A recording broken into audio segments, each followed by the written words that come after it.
is probably one of the most important things you can be focused on to help your salon grow. Today's guest is going to talk about how do you adapt your social media, how do you make sure you keep it fun and safe at the same time.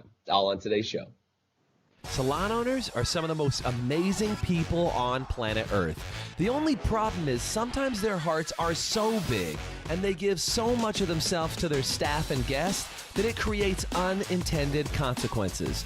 Our goal is to change the industry by elevating the way the rest of the world sees salons, spas, and barbershops and give it the credibility that it truly deserves. This is the Salon Owner Revo Show. So when you think about it, Doug, so many things have changed and adapted and adjusted, but I think sometimes people forget about their marketing and they've turned their marketing into this it feels like a hospital with their marketing, and they just have not adapted and they haven't changed. And I think we need to change that on today's show, yeah? Yeah. I think some of them, there's a sense of desperation that comes out in their marketing message because it's new, it's different, you've got to adjust to it. But I think our guest today is a master at making it fun, entertaining, engaging, and still getting the proper message across where people feel safe. Totally. So our guest today, super excited to have her on. I feel like she's a friend and family in the High Performance Salon Academy, part of our Academy Fam Bam, and this gal, for crying out loud, does some really cool stuff. So we're getting close to Halloween, and she's kind of the unofficial queen of Halloween, so we're going to have her on today. We're also going to talk about marketing. Please welcome to the show, and do me a favor by just commenting, welcome to the show all the way from Austin, Texas. Shelly Knapp. What's up, Shelly? All right.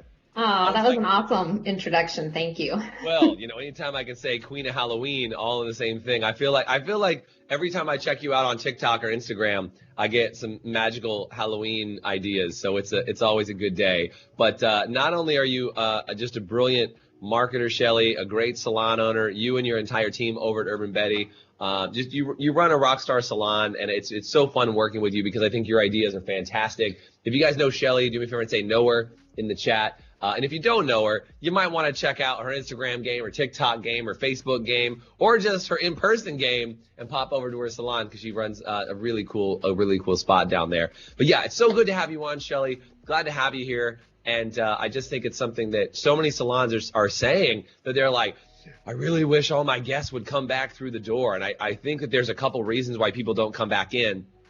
And coming up this next week on October 19th, we're actually doing on Monday, coming up this next Monday, October 19th, we have our Salon Spa 2020 Digital Bounce Back event because so many salons are trying to bounce back. And one of these topics that we're going to be covering is how do you get all of your guests to come back in. So this is like hot topic, appropriate timing, but I wanted to get your take on that and see what are some of the things you're doing to make sure that your salon and spa staff, or your staff and your guests, feel comfortable to come back through the door.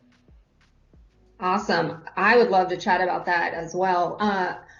I just looked at it from the perspective of how would I feel as a consumer and what would I want to see? And I would want to know consistently what's going on with brands that I interact with. And so the first thing I thought about were my employees and messaging them and what we were doing and staying connected to them. But then I took that to the second tier and I stayed in consistent messaging with all of our guests. We sent out emails immediately when we had to only have 10 people in the salon. And then when we had to close, we sent out emails. And then we posted on social media, Facebook, Instagram.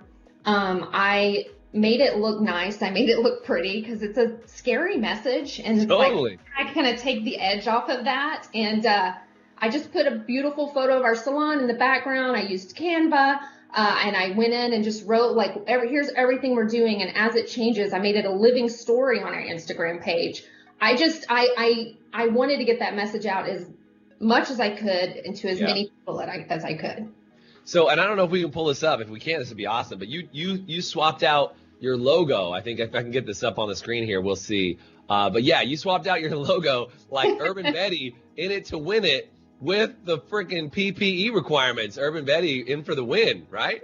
Yeah, I mean, it's so funny. Last year, I was like, I want a little Santa hat on our Betty. And I was like, how can I do this? And I found the hat that I liked, and I found obviously I didn't find, but I had my logo. And so I went on Canva and I just placed the little hat on her, and it was so cute. And so when all of this was happening, I thought, why don't I do the same thing with the mask? And what's funny is I found the mask, but it had the loop. So every time I kept trying to place it on her, like you could see it.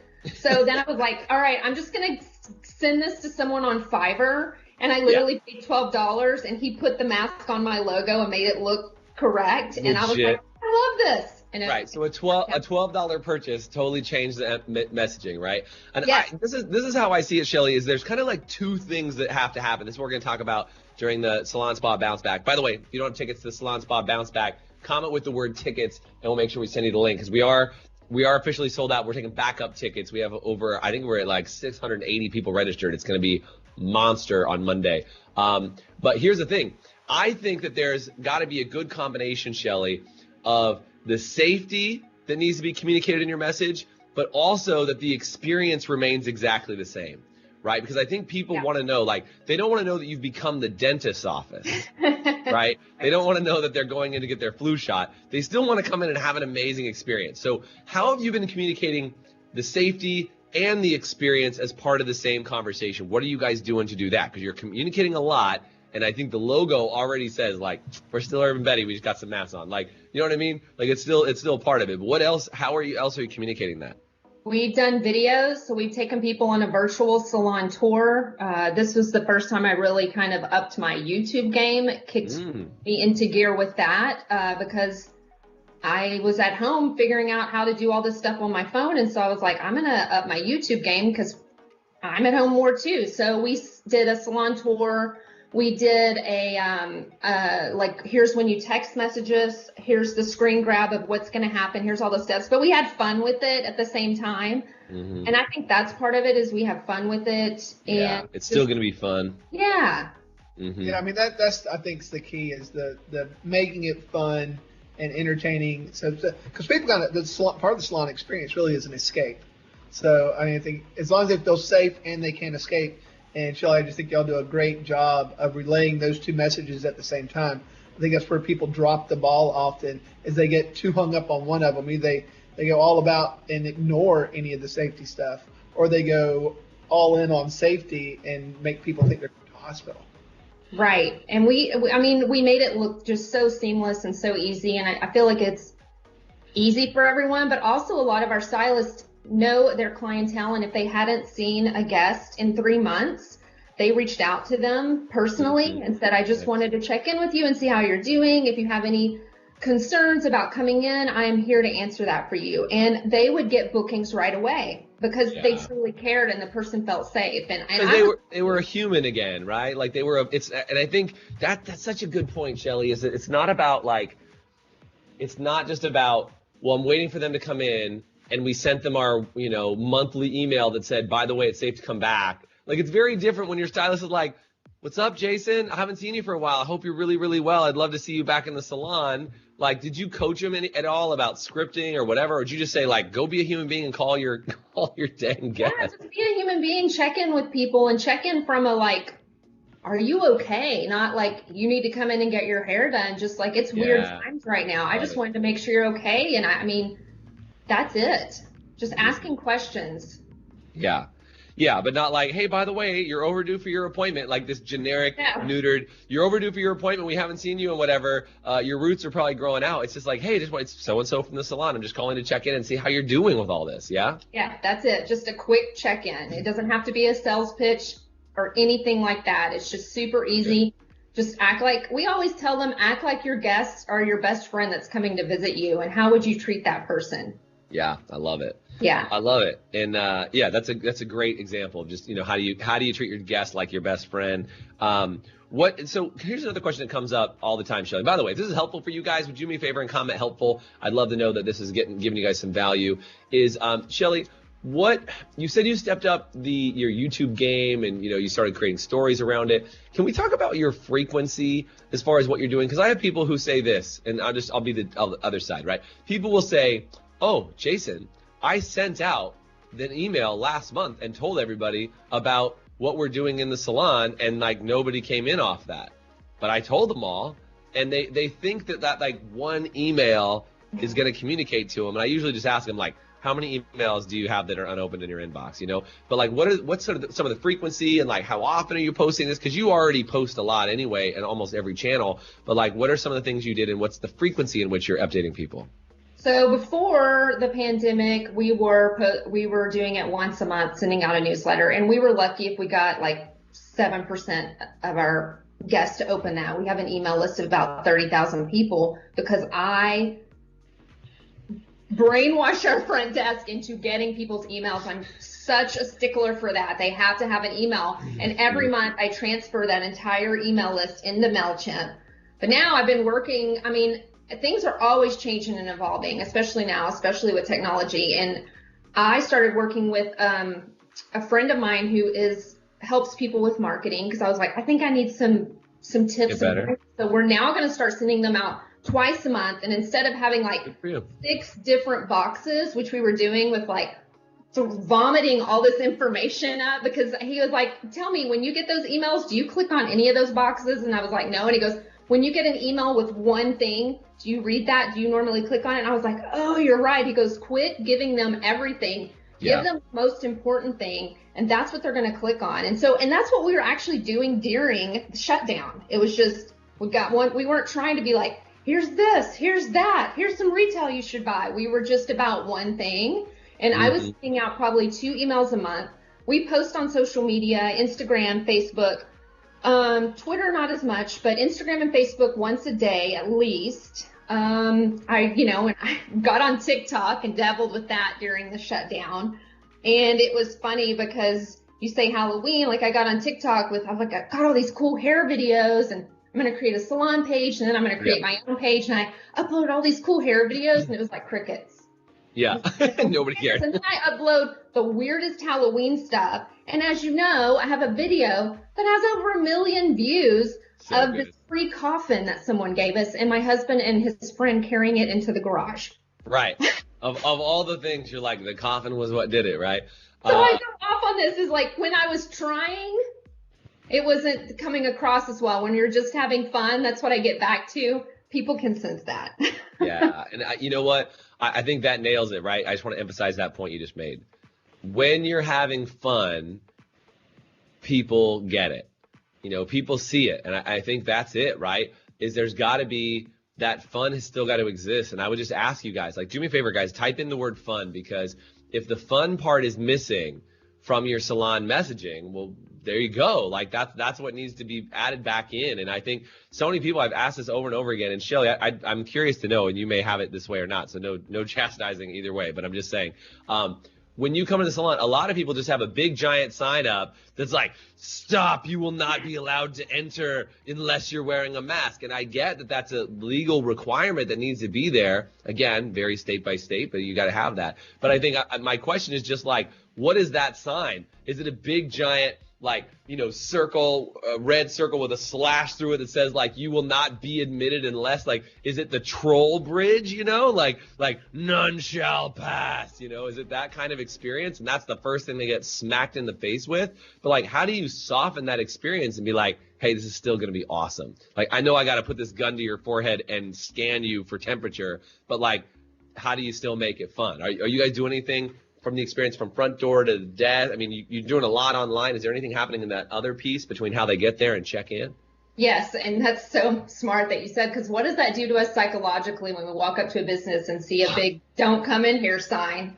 Yeah. We made this cute, we have this cute like chalkboard, and one of our receptionists, who is amazing at drawing and sketching, did a bunch of different colors on it. She even drew a cute mask and was like, here's what you need to do before coming in. And it was almost like you're like, what's that cute picture and what's that drawing? It wasn't this thing, right, when you walked up to the door, and our door isn't locked. Our door is locked at our smaller location just because we have a ton of foot traffic and crazy people walk by there. But in the 38th location, you just want everybody to talk. Another podcast, Jason. The crazy people. We have the door unlocked there because we have more room and people can let in. And we've spaced that our seats 6 feet apart. And I actually got rid of because this is when everyone was initially freaking out about surfaces. So I got rid of the the chairs we had that were porous, and I got just wood chairs and I spaced them apart.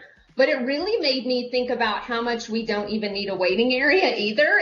There's a lot of positives that have come out of this pandemic that have grown my business. That's and awesome. I'm actually at the end of this, and I hate to say this, some people I'm thankful for this happening because it had kicked my butt in gear with a lot of things. Yeah, I think, I mean, look, I don't, if anybody gets mad at you for saying thankful, I mean, I feel the same way, is I feel like, you know, it's crazy to think that, like, when you get smacked in the face with one of the biggest challenges, that there's something to be grateful for. But I think that's a sign of an emotionally healthy individual. So I'm calling you emotionally healthy. But I think that's it, right? Is that when you can see something as a giant obstacle and you're grateful for the obstacle, that it's powerful. Not, you know, again, like, I'm not trying to downplay people that actually were impacted and affected and all, like, that's all its own thing for sure. But if you can look at it and be grateful for the things that was, like, you know, what was the gift of it, to your point of, like, even just understanding, like, do we really need to have a waiting room, or can we put some more stations in, or can we utilize this area for something different? And, like, really think about, if you're given this challenge, how do you kind of rethink the process? And, you know, as you know, because you were part of everything as we were creating all the systems around, you know, what we've been charging for retail inside the salons, and actually changing it so that, you know, color processing is now a part of retail sales and all these other things. Like, the innovations that came out of COVID, I think, are just going to be endless. And we're going to see the tail of these innovations come out for the next 5 and 10 years. I mean, for crying out loud, even just doing video conferencing and three-way calls and all, like, all those things that, like, in my opinion, got this giant jump start forward. You know, people said air travel is never going to be the same again because people are going to realize they don't have to jump on a plane as much as they used to do things. So you're going to have to market. People are going to travel for different reasons now. So there's all of these good things that came out of it. And by the way, if there's some good things in your life, you guys that are watching, like, there's some good things that came out of this, do me a favor and say good things. And don't feel shame in the idea that there might be some good things that came out of it for you because you were looking for it and you grew it, but just know that those are things that'll be helpful. So super helpful. It shook everybody out of their comfort zone. Yeah. Things differently.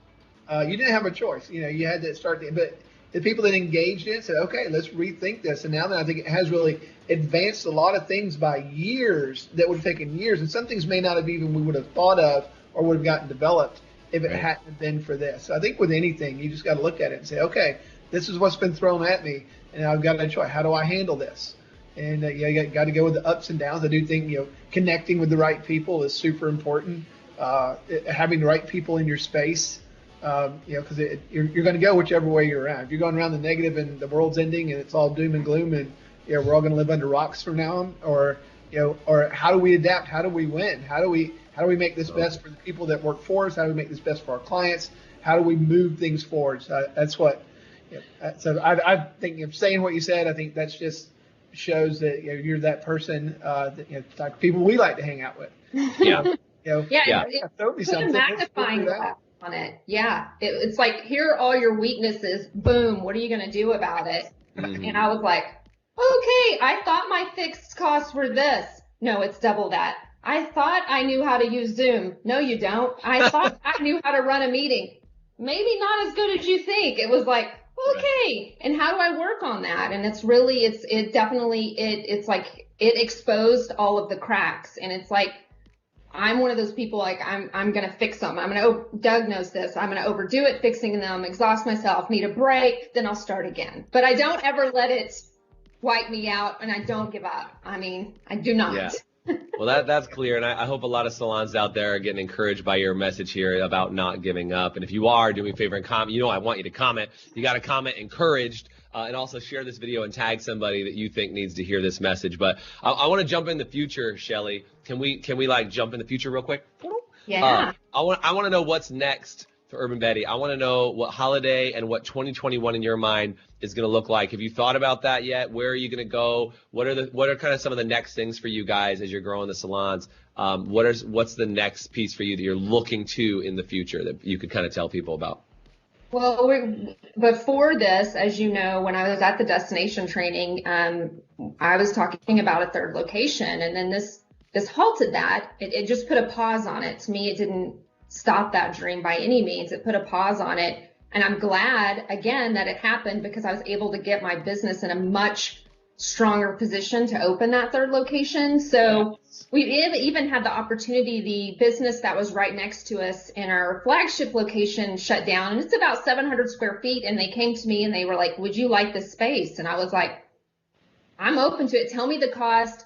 I can throw some more chairs in there. We've got room. We are 75% to 80 bursting at both locations. And last time I had a visit with my consultant, it was like, you need to look at third and fourth location. I was like, you need to calm down. This felt, the universe delivered something that feels a lot safer to me. And I think I can move in that direction of just expanding like our flagship location. And then I'm just going to start dipping my toes in the water. That's what I always say, of maybe a third location, and then going there, because I don't like to rush anything or push anything. I don't want to overwhelm myself. I want it to be fun.